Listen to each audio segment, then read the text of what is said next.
আসসালামু আলাইকুম প্রিয় দেশবাসী। সরকার, প্রশাসন এবং মানবাধিকার কর্মী এবং সাংবাদিক ভাইদের কাছে আমার অনুরোধ, আমাদেরকে আপনারা সাহায্য করুন।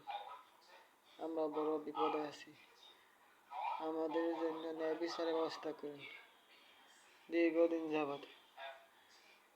যাবৎ আমাদের এই জমি জমা জবরদখল করে আছে। এতদিন ভাবছিলাম নতুন সরকার আসলে আমরা হয়তো ন্যায় বিচার পাবো, কিন্তু এখনো এরা স্বৈরাচারী কায়দায় এই জমি দখল করে আছে, আমাদের উপর অত্যাচার করছে। আমরা জমিনে গেছি বিধায় আমাদের উপর আক্রমণ করছে, আমাদের ঘরে, আমাদের পরিবারে সবাই মারছে, মহিলাদের কোথাও ছাড়ে নেয়।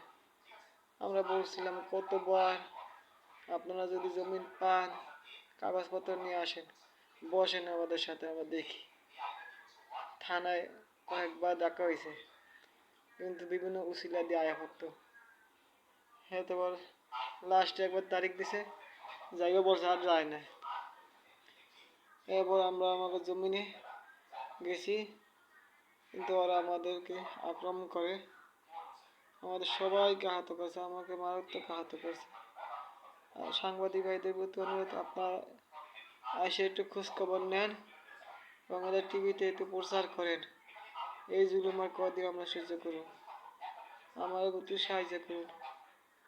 আমরা কয়েকবার চেষ্টা করছি, এর মধ্যে এই জমির ব্যাপারে বিএনপি নেতাদের কাছে বলছি, তারা সবাই কত টাকা চায়। তারপর অনেক কষ্ট করে আমার বোনের দিছে 3 লাখ টাকা মিল করে, পুলিশকে দিছে, এরা নিজেরা খাইছে, বলছে জমি দখল করে দিবে।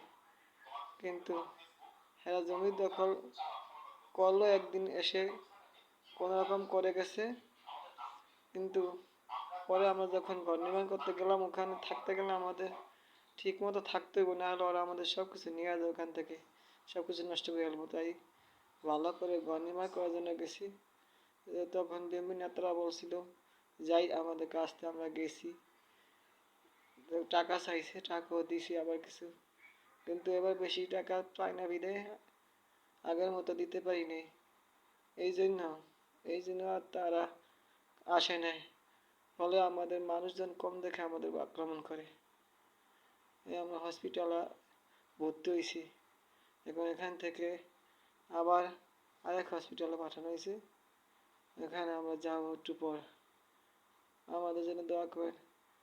আমাদের টাকা পয়সা না থাকার কারণে আমাদের উপর বেশি অত্যাচার করে।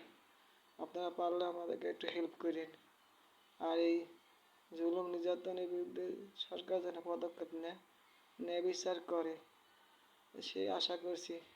সাংবাদিক ভাইদের প্রতি অনুরোধ, আপনারা আসেন, আপনারা খবরটা ভালো করে একটু প্রচার করেন, তাহলে আমরা ন্যায় বিচারটা পাইতে পারি।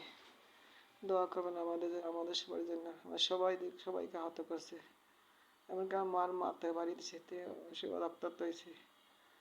আপনারা দোয়া করবেন।